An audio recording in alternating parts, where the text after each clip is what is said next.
AC circuit में जो next topic था हम लोग का वो है introduction to series and parallel resonance and its condition. ठीक है, तो हम लोग रेजोनेंस इन सीरीज़ सर्किट में हमारा रेजोनेंस क्या होता है, क्या इफेक्ट पड़ता है सीरीज़ सर्किट में अगर रेजोनेंस है तो, और पैरेलल में रेजोनेंस का क्या इफेक्ट होता है, ये सब देखेंगे। ठीक, तो सबसे पहले हम बात कर लेते हैं एसी सर्किट में अनुनाद। एसी सर्किट में अनुनाद यानी resonance in AC circuit. Resonance को हिंदी में बोलते हैं अनुनाद, ठीक है ना। वो गूंज जिसको बोलते हैं, प्रतिध्वनि बोलते हैं। रेजोनेंस आप लोगों ने पढ़ा होगा भौतिकी में। उस रेजोनेंस क्या होता है कि भौतिकी में यदि हम फिजिक्स की बात करें तो उसमें क्या होता है कि बहुत से ऐसे सिस्टम होते हैं, ठीक है। भौतिकी में बहुत से सिस्टम की ऐसी प्रवृत्ति होती है कि वे कुछ आवृत्तियों पर यानी कुछ फ्रीक्वेंसी पर क्या होता है, बहुत अधिक एम्पलीट्यूड के साथ क्या होता है, दोलन करते हैं, ठीक है। भौतिकी में बहुत से सिस्टम्स की ऐसी प्रवृत्ति होती है कि वे कुछ आवृत्तियों पर बहुत अधिक आयाम के साथ क्या करते हैं, दोलन करते हैं। इस स्थिति को क्या कहते हैं, अनुनाद बोलते हैं, ठीक है, रेजोनेंस। ठीक, और जिस आवृत्ति पर सबसे अधिक आयाम वाले दोलन की प्रवृत्ति पाई जाती है उस आवृत्ति को क्या कहते हैं, अनुनाद आवृत्ति कहते हैं, ठीक है। तो अनुनाद आप लोगों ने जाना, तो अनुनाद जो होता है एसी सर्किट में अनुनाद क्या होता है हम ये देख लेते हैं पहले, ठीक है।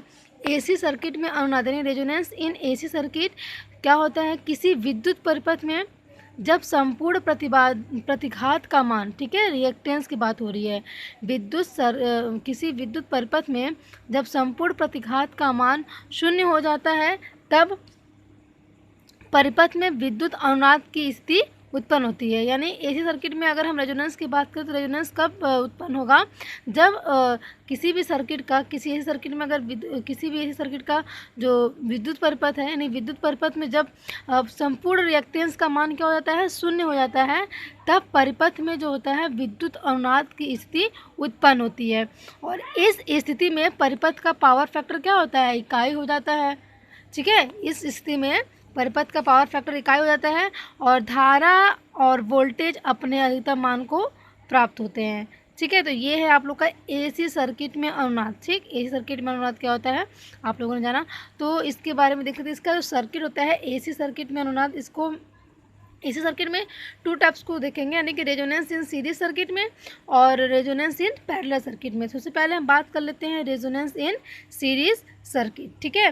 रेजोनेंस इन सीरीज सर्किट है यानी कि यहाँ पे एक आरएलसी सीरीज सर्किट दिखाया गया है, आरएलसी, जो कि आप लोग पढ़ चुके हैं। और यहाँ पे आरएलसी क्या है, यहाँ पे वेक्टर डायग्राम दिखाया गया है, ठीक है ना।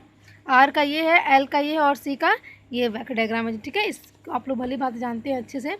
तो इसके बारे में क्या कहना है कि जो हमारा रेजोनेंस इन सीरीज सर्किट होता है उसमें क्या होता है कि सबसे पहले तो ये तो आप लोग जानते ही होंगे, सीरीज में हमारा रेजिस्टेंस लगा है, इंडक्टेंस लगा है और कैपेसिटेंस लगा है।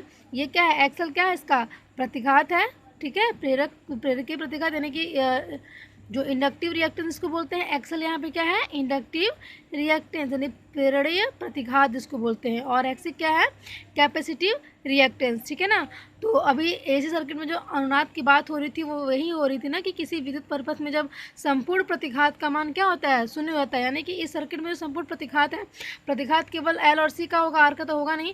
तो यानी कि इन दोनों का जब मान हमारा शून्य हो जाएगा तो इस सर्किट में क्या होगी, अनुनाद का कंडीशन शुरू हो जाएगा, ठीक है ना। तो हम सबसे पहले बात करें, ए जो ये है ये तो सर्किट दिखाएगी और इसका क्या है, ये वेक्टर डायग्राम है, ठीक है ना। ये आर का है, एल का है और ये सी का वेक्टर डायग्राम है। तो आप लोग को फॉर्मूला पता ही है कि वी एल बराबर क्या होता है, आई एक्स एल होता है और वी सी बराबर आई एक्स सी होता है, ठीक है ना। तो इसमें क्या है कि चित्र में एक आर एल सी, देखिए चित्र में एक R L C series circuit दिखाया गया है, ठीक है।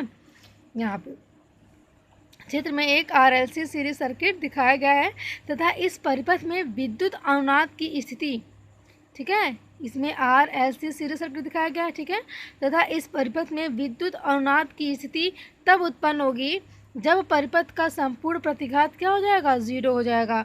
अतः अनुनाद की स्थिति में इंडक्टिव रिएक्टेंस एक्सएल का मान कैपेसिटिव रिएक्टेंस एक्सी के बराबर हो जाता है तथा जिस आवृत्ति पर यह अनुनाद होता है उसे अनुनाद आवृत्ति या एफ आर कहते हैं।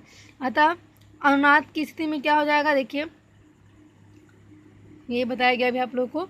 अतः अनुनाद की स्थिति में क्या होगा, XL minus XC is equal to 0 या एक्सएल बराबर एक्सी, ठीक है ना। यहाँ से समझ में आया आप लोग को। जो रेजोनेंस इन सीरीज सर्किट होता है, ये सीरीज सर्किट है, सीरीज सर्किट में रेजोनेंस क्या हो जाएगा, रेजोनेंस तभी उत्पन्न होगा जब सर्किट में जो संपूर्ण प्रतिघात होगा उसका मान क्या हो जाएगा, 0। ठीक है, तो इस सर्किट की अगर हम बात करें तो इस सर्किट में क्या है, एक्सएल और एक्सी है, इन दोनों का मान अगर 0 हो जाता है तो इसमें क्या होगा, रेजोनेंस उत्पन्न हो जाएगा। और किस कंडीशन पे, एक्सएल माइनस एक्सी बराबर 0 या तो एक्सएल बराबर एक्सी हो जाएगा। ठीक है, इसको हम लोग देखते हैं कि क्या होता है कि एक्सएल बराबर होता है, हम लोग उसके पहले पढ़े भी थे। ठीक है, एक्सएल बराबर हम लोगों ने पढ़ा था, ओमेगा एल बराबर क्या होता है, 2 पाई एफ आर एल। यहाँ एफ आर इसलिए है क्योंकि यहाँ पे क्या है, रेजोनेंस फ्रीक्वेंसी की बात हो रही है। ठीक है ना, एफ आर क्या है, रेजोनेंस फ्रीक्वेंसी की बात हो रही है, आवृत्ति अनुनाद। ठीक है, तो एक्सएल बराबर क्या होता है, ओमेगा एल बराबर 2 पाई एफ एल होता है, ये हम लोगों ने पहले पढ़ा था। अब यहाँ से अगर हम एक्सी की बात करें, यानी कि ये एक्सएल क्या है, इंडक्टिव रिएक्टेंस है और ये इंडक्टिव कैपेसिटेंस, इन्हीं दोनों की बात हो रही थी सर्किट में, यानी कि इन दोनों का मान अगर 0 हो जाएगा तो सर्किट में क्या हो जाएगा, रेजोनेंस कंडीशन उत्पन्न हो जाएगा। तो एक्स सी जो हमारा है, X C is equal to हो जाएगा 1 upon omega C, is equal to क्या हो जाएगा, 1 अपॉन 2 पाई एफ सी, यानी एफ आर हम यहाँ क्यों लिखे हैं, रेजोनेंस फ्रीक्वेंसी के लिए। ठीक है, रेजोनेंस में फ्रीक्वेंसी क्या करते हैं, इसलिए यहाँ पे क्या लिखेंगे, एफ आर। एट रेजोनेंस पे क्या हो जाएगा, अगर रेजोनेंस की कंडीशन होगी तो क्या होगा, एक्सएल बराबर एक्सी होगा। ठीक, जब एक्सएल बराबर एक्सी होगा तो एक्सएल में 2 पाई एफ आर एल, यानी ये कंडीशन बराबर ये कंडीशन हो जाएगा, यानी 2 पाई एफ आर एल बराबर होगा 1 अपॉन 2 पाई एफ आर सी। यहाँ से अगर हम एफ आर मान निकालेंगे पक्षांतर करके, एफ आर स्क्वायर बराबर क्या हो जाएगा, 1 अपॉन 4 पाई 2 एल सी। ठीक है, अब यहाँ से एफ आर का मान क्या हो जाएगा, 1 upon 2 pi under root L C hertz. यानी कि अगर रेजोनेंस की कंडीशन हमारी आती है, हमारी जो रेजोनेंस होती है सीरीज सर्किट में, तो सीरीज सर्किट में जो हमारा आवृत्ति अनुनाद होता है एफ आर, यानी फ्रीक्वेंसी रेजोनेंस जो होता है एफ आर, वो क्या होता है, 1 upon 2 pi under root L into C hertz में। ठीक है ना, फ्रीक्वेंसी का मात्रा क्या होता है, हर्ट्स होता है, इसको हर्ट्स में डिनोट करेंगे। अब ये तो हमने रही बात आवृत्ति अनुनाद की, आवृत्ति अनुनाद किसी सीरीज सर्किट में क्या होगा, 1 upon 2 pi under root L C होगा, इस फॉर्मूले के माध्यम से। ठीक है, अब अगर अनुनाद पर क्या हो जाएगा, अनुनाद पर एक्स बराबर 0 होता है। ठीक है, एक्स इक्वल टू 0, यानी ये क्या है, एक्स क्या है, रिएक्टेंस हमारा प्रतिघात है। ठीक है ना, टोटल प्रतिघात। तो यहाँ पे जेड बराबर क्या हो जाएगा, जेड बराबर होगा R square plus X square. Z क्या है, इम्पिडेंस है। ठीक है ना, इम्पिडेंस है। सीरीज आरएलसी सर्किट में आप लोगों ने देखा था कि जो सीरीज आरएलसी सर्किट में जेड का मान आया था, इम्पिडेंस जो हमारा आया था वो यही आया था, जेड बराबर R square plus X square. तो यहाँ पे जेड बराबर क्या हो जाएगा, R square plus X square is equal to किसके होता है, टोटल रेजिस्टेंस के बराबर होता है, R square plus X square. तो टोटल रेजिस्टेंस हमारा आर से यहाँ पे इसको डिनोट कर देने की, इस पूरे को यहाँ पे हमने आर के बराबर रख दिया है, तो यहाँ हो जाएगा जेड इक्वल टू आर।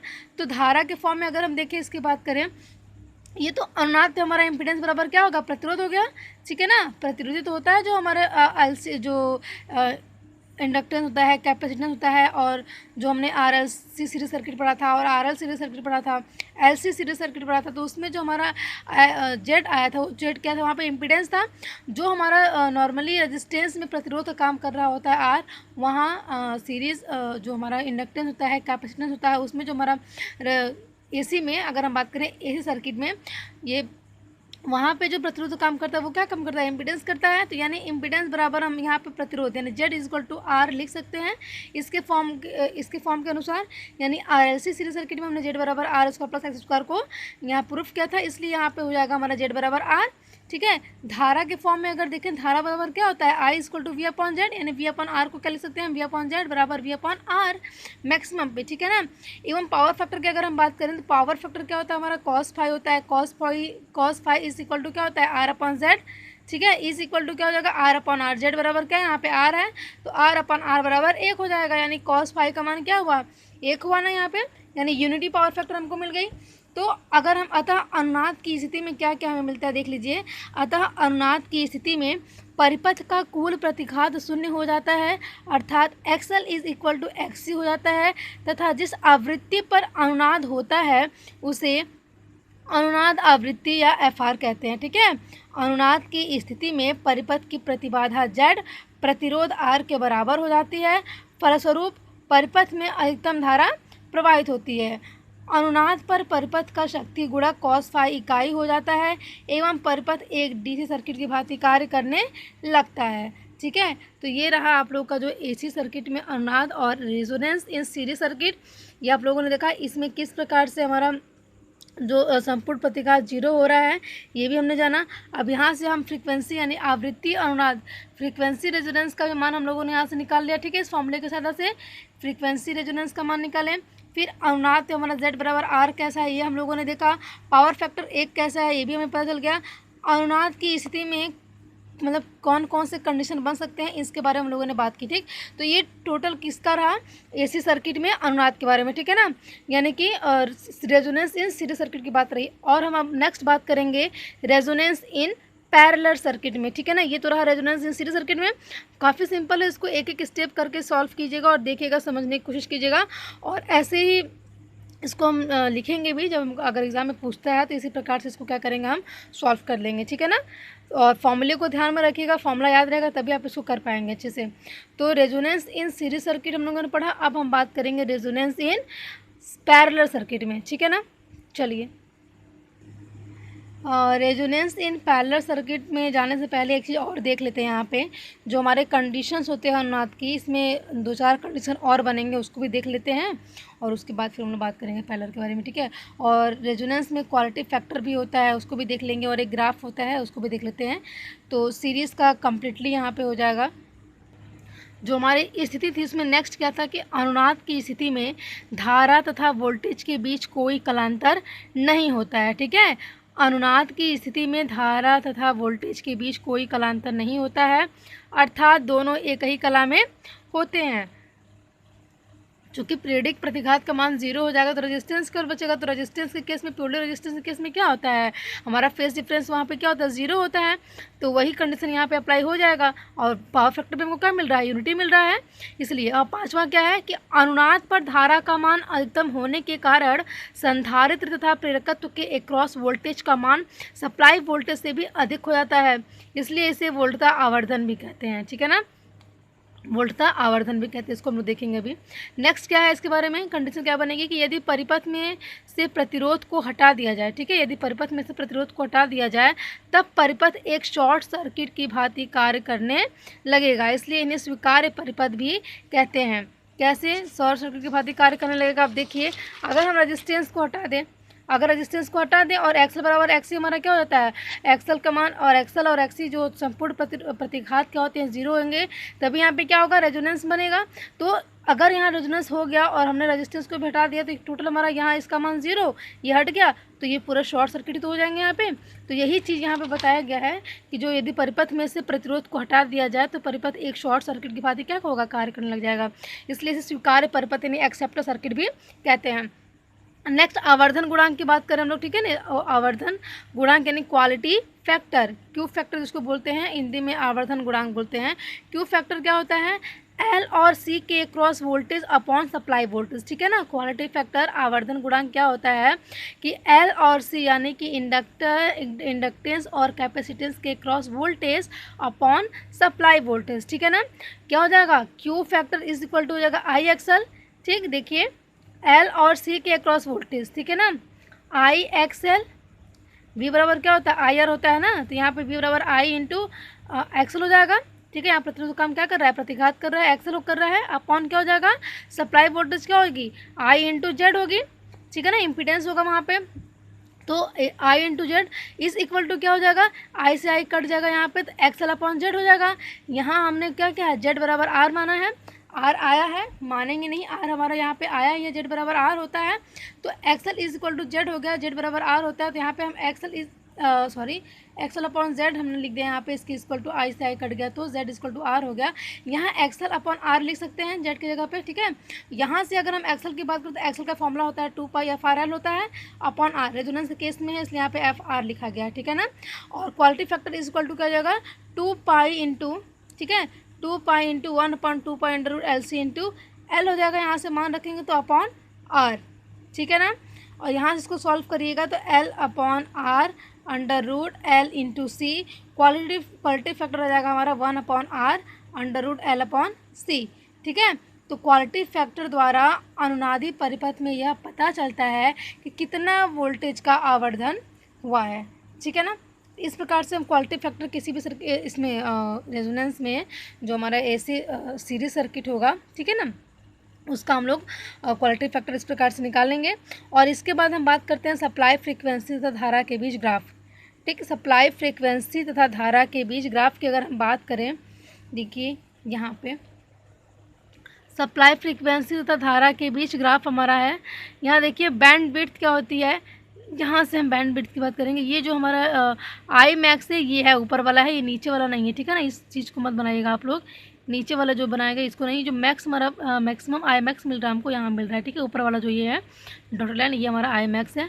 यहाँ देखिए ग्राफ बनाया गया है किसके बीच में, सप्लाई फ्रीक्वेंसी तथा धारा के बीच ग्राफ। ये धारा है और ये सप्लाई फ्रीक्वेंसी के बीच में एक ग्राफ बनाया गया है। ये ग्राफ में देखिए जो हमारा मैक्सिमम मिल रहा है F0 और यहाँ पे F2 और F1, ठीक है। बैंड विड्थ क्या होता है, बैंड विड्थ हो जाएगा F2 माइनस F1, ठीक है। F2 क्या है, यहाँ पे हायर कट ऑफ है, F2 क्या है, हायर कट ऑफ, और F1 क्या है, लोअर कट ऑफ, ठीक है। IM हमको मिल जाएगा यहाँ पे IM हमको मिल जाएगा 0.707। इस प्रकार से हम क्या करेंगे, किसी भी सप्लाई फ्रीक्वेंसी और धारा के बीच में ग्राफ को ड्रॉ कर लेंगे। यहाँ पे ध्यान दीजिएगा, ये वाला सर्किट, इस वाले डॉटेड लाइन को मत ड्रॉ कीजिएगा, ऊपर वाले को ड्रॉ कीजिएगा, ठीक है ना। तो इस प्रकार से सप्लाई फ्रीक्वेंसी धारा के बीच में ग्राफ हम ज्ञात कर लेंगे। और ये आप लोग क्वालिटी फैक्टर के बारे में देखें कैसे क्वालिटी फैक्टर हम निकालें, ठीक। तो इस प्रकार से हम जो हमारा टोटल जो AC सर्किट में अनुनाद और रेजोनेंस इन सीरीज सर्किट की बात हुई थी, वो इस प्रकार से हम क्या करेंगे, सॉल्व कर लेंगे पूरा, ठीक है ना। और यहाँ पे हमारा क्या होगा, ये कंप्लीट हो जाएगा। क्वालिटी फैक्टर निकालेंगे, क्वालिटी फैक्टर निकालने के बाद हम क्या करेंगे, सप्लाई फ्रीक्वेंसी और धारा के बीच में एक ग्राफ भी बना लेंगे, ठीक। ये हमारा हो जाएगा ग्राफ। इसके बाद हमारा क्या होगा, ये खत्म हुआ रेजोनेंस इन सीरीज सर्किट। अब हम लोग बात करेंगे नेक्स्ट वीडियो में रेजोनेंस इन पैरेलल सर्किट के बारे में, ठीक।